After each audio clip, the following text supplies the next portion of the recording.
আসসালামু আলাইকুম ওয়া রাহমাতুল্লাহ। প্রিয় বন্ধুরা, আর্থিক দুরবস্থায় পড়লেই মানুষ ঋণ নিতে বাধ্য হয়। ঋণের টাকায় প্রয়োজন পূরণের চেষ্টা করে, তবে সাধ্যের বাইরে ঋণ দেওয়া এবং নেওয়া দুটি ইসলাম নিষেধ করেছে। কারণ তাতে সময়মতো ঋণ পরিশোধের সম্ভাবনা কমে যায়।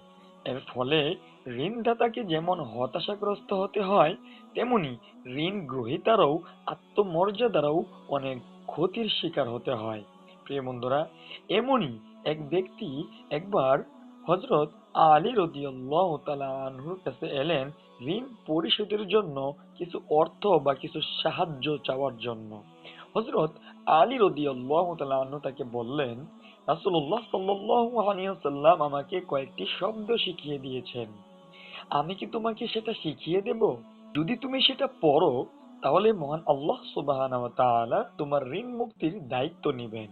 তোমার ঋণ যদি পর্বত সমানও হয়, তাহলেও ওই দায়িত্ব মহান আল্লাহ সুবহানাহু ওয়া তাআলাই নেবেন। এরপর হযরত আলী রাদিয়াল্লাহু তাআলা আনহু ওই ব্যক্তিকে কথাগুলো শিখিয়ে দিলেন। কথাগুলো এরকম ছিল: আল্লাহুম্মা কফিনি বিহালালিকা আন হারামিকা ওয়া আগনিনি বিফাদলিকা আম্মান সিওয়াক।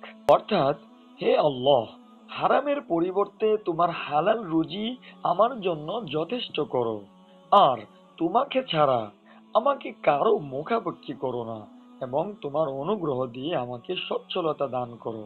প্রিয় বন্ধুরা, তিরমিজি শরীফে হাদিসটি 3563 নম্বর হাদিস এবং মুসনাদে আহমদ শরীফের এই হাদিসটি 1321 নম্বর সহিহ হাদিস।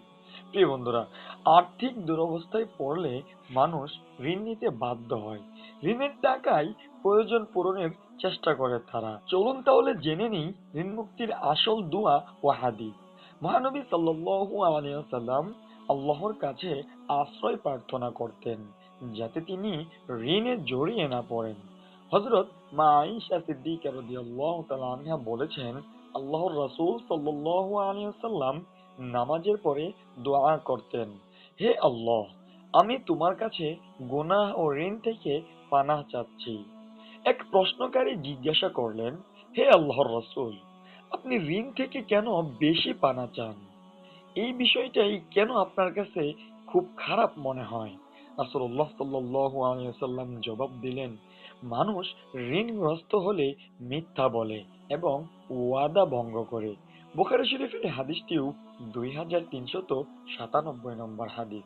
প্রিয় বন্ধুরা, হাদিসে ঋণ থেকে মুক্তির আরও কয়েকটি দোয়া রয়েছে, যেমন আল্লাহুম্মা ইন্নী আউযু বিকা মিনাল হাম্মি ওয়াল হাযানি ওয়া আউযু বিকা মিনাল আজজি ওয়াল কাসালি ওয়া আউযু বিকা মিনাল বুখলি ওয়াল জুবনি ওয়া আউযু বিকা মিন দালাইদ দাইনি ওয়া গলাবাতির রিজাল।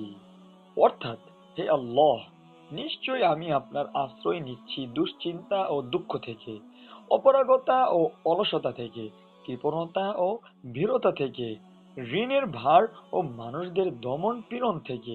বুখারী শরীফের হাদিসটিও 2893 নম্বর হাদিস।